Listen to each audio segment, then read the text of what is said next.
Kumpiyansa si Senator Bam Aquino na matutugunan ng Classroom Building Acceleration Program o CAP Act o Senate Bill 121 ng mahigit sa 165,000 classroom backlog sa bansa.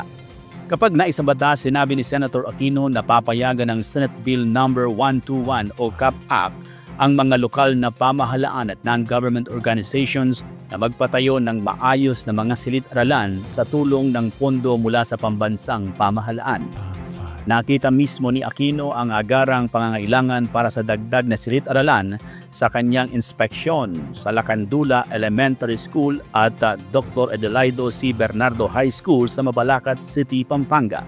May mga pasilidad na ginagamit pa rin sa mga eskwelahan kahit na sira na ang mga ito. Bypass natin ang DPWH, ibigay natin yung pondo sa mga LGU at sa mga NGO na may track record sa paggawa ng school building.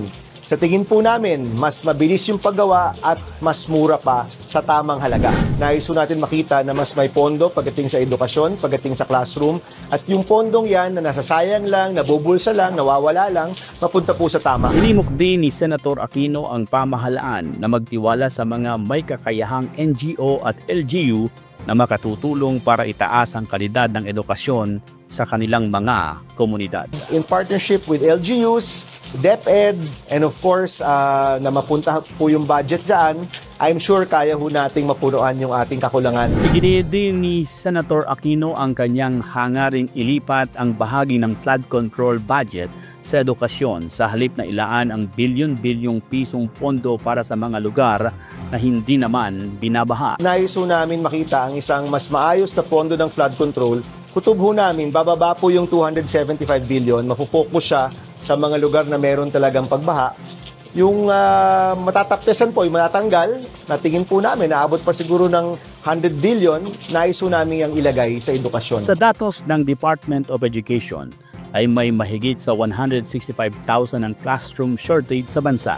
Kabilang sa mga rehiyon na may kakulangan sa mga silid-aralan ay ang Calabarzon, 18.7% o 31,010 classroom shortage. NCR, 15% o 24,816 kakulangan sa classroom. Bangsamoro Autonomous Region for Muslim Mindanao o BARM, 8% o 13,235 classrooms. Central Zone, 7.9% katumbas ng nasa 13,070 classroom shortage. Central Visayas, 7.6% o katumbas ng 12,574 classroom shortage. Tiniyak naman ni Aquino na may ilalaan na pondo at magiging prioridad ang pagpapatayo ng mga classroom sa 2026 budget. Hinikayat ni Senator Bam Aquino ang Department of Education na maglatag ng malinaw at napapanahong datos hinggil sa classroom backlog para matukoy ang kinakailangang pondo para sa pagpapatayo ng mga gusali para sa sektor ng edukasyon. Ako si Joel Mapiles, 103.1 FM Newsline Central Luzon. Kasama ka, ikaw ang bida.